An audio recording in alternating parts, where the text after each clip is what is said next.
Welcome to our second session of heating and ventilation of agricultural structures. Today we want to talk about passive ventilation. So today we want to talk about, like I said, passive ventilation, how it applies to barns. There's some formulas that we can use to make sure that our barns are correctly passively ventilated. We want to also look at poultry houses because poultry houses have been passively ventilated in the past, and in developing countries they still are. And then greenhouses, and it's not uncommon to find passively ventilated greenhouses in this area, but also in other parts of the world and the country. We'll talk more about that as we get there. So ventilation, passive ventilation, what the heck is this? I mean, passive ventilation, active ventilation. I introduced that earlier, but passive ventilation is something we might call as natural ventilation, all right? There's no external energy used to regulate the heat, which means less dollars to actually are going to be used to manage the environment in here. So that's one of the advantages of using a passive or natural system. Now, it's not to say that energy is not being used, because we either have solar energy coming in that's going to help create the energy to make this air move, or we could have animals down in the barn that have consumed some feed, and they're going to generate some heat, and that's going to create some energy. But as far as piping electricity or heat or something like this to the structure so that we can actually move air, no, we're not going to do any of that. And if we can reduce the amount of energy that we use, hey, that has a potential to actually save us some money and increase our profits, if you want to think of it from a capitalistic perspective. So no energy is going to be added to help regulate the heat or to control the environment.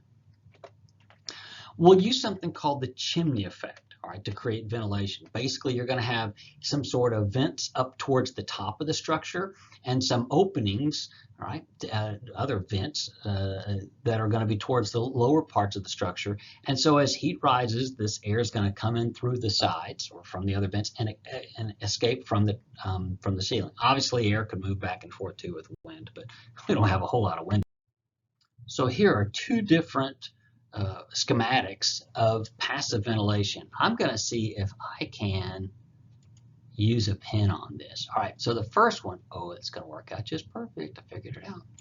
All right, we've got wind. So if wind is blowing, a couple things are going to occur. Now, we don't have a lot of wind in Georgia, as I mentioned earlier, but wind will enter into the structure from the side. And also, as wind moves over the structure, okay, what that does is it creates a little bit of vacuum to actually make the wind go up and out. All right, so we know that that happens as well. Also, because there'll be lower pressure, air moves because of this pressure, it'll actually move over here, exit the building as well. So that's one way to do it. The other way is, so that's the wind-induced natural ventilation. Let me make a little circle there, wind-induced natural ventilation. The thermal buoyancy-induced natural ventilation is on the bottom. And although my little video is covering up part of it, what we find is you have warm air, all right, that's exiting out the top. All right, we see that going in. And what we know is that cool air is going to replace that, okay? Cool air is going to replace that on both sides. And as that air moves up, it will get warmer and warmer, all right, until it gets hot. And the idea is that the cool air is going to come in and replace the warmer air. So we've got some pros and cons of this. And I alluded to some of those earlier. But basically the pros are it's inexpensive to operate. It's really a great system. If you can run an organization with no energy, hey, do it. The Amish have been doing it for years, right? And they do pretty well. It's low maintenance. There are no fans to maintain, no bearings, no belts, all this sort of stuff. So it's a very cost-effective system in that sense because you don't have to spend time or money on any maintenance. I say lower maintenance. There is still some maintenance to do, I should say. Now the cons, what are the drawbacks of this? Well, we're not adding any energy to this, so there's only so much control that we can have.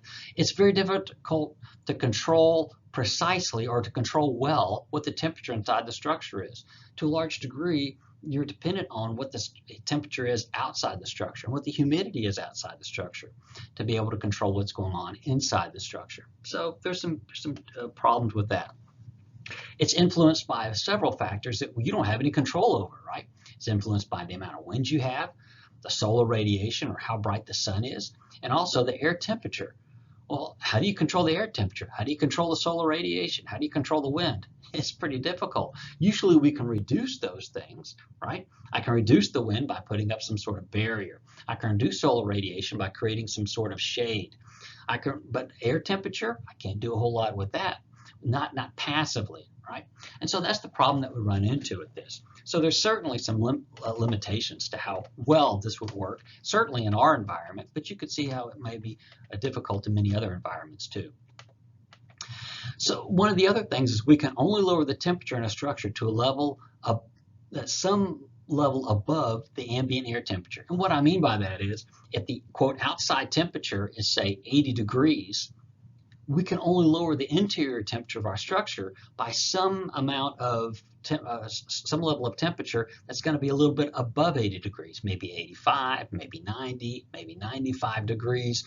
That air is going to come in, it's going to be able to pick up some of the heat that's going to be in the structure, but it can't remove all of it, all right? So it's never going to be as cool inside as it is outside when it comes to ambient air temperature. Now, when we have solar radiation and all that, that's a little bit different, you know. But if we're, anyway, so if you're out baking in the sun, you're going to feel hotter than if you're standing in the shade of a barn. But as far as the pure air temperature goes, it's usually if we have animals inside the structure or some light coming in, as we would with a greenhouse, it's going to actually be hotter inside the structure than it is outside, all right, with just passive ventilation. Now let's look at what it's going to take to heat a livestock or to cool a livestock barn. You think, well, how difficult could this be? Well, it's really not very difficult at all, but there are some little formulas that we would use to make sure we have all the vents calculated appropriately. The barn obviously is going to offer some protection from rain, snow, sun, wind, and cold, and all those sorts of things, some of the elements as we'd call them. So if we're going to calculate this, there's a couple things that we need to know about. We're going to have some sort of ventilation that we're going to have to be able to move through it. And you can see from the photos, we've got a natural ventilation system on the left, and then on the right, it talks about a continuous ridge. But what I want you to notice here is we do have something called a ridge, and we'll refer to that many times. I think we have an arrow here that describes that. No, but we will here in just a minute. There it is, the ridge vent. All right, so we're going to have some sort of opening down the length of the barn that's going to allow this heat that accumulates to escape. It's also going to allow the moisture to escape. All right, if you've ever been on a barn or in a barn on a cold day and those animals are in there and they're giving off CO2 and they're giving off moisture because they're exhaling, and that all that moisture goes up to the ceiling and it lands on some cooler metal, many times that warm moist air will accumulate, right? Condensation will occur on those roof panels, and next thing you know, you've got some water dripping down. So we want to be able to allow that moisture to escape somehow. So a continuous ridge vent all the way down the length of the structure is a good idea. We also have to have some sidewall openings, and typically bigger is going to be better, all right, when it comes to these barns. And then we're going to have height. That's the other thing that we need to know something about is height. And so once again, we're going to want it to be taller is better up to a certain point. So once we get past about between 12 and 16 feet, that's as high as you're going to need it. You don't need to make a barn 30 feet tall. And then the width. The width is going to help us determine how wide that ridge vent at the top needs to be. All right. So I've got about 1.5 minutes. Let me see if we can do this. So the rule of thumb here is a 2-inch ridge opening is needed for every a 2-inch ridge opening of width is needed for every 10 feet of building width. All right, let's think about that for just a minute. In fact, I tell you what, let's stop right here. I'm going to pick up on this part in just a minute because we only have 1 minute left, and I really don't think I can do all this in 1 minute. So I'll see you in just a second.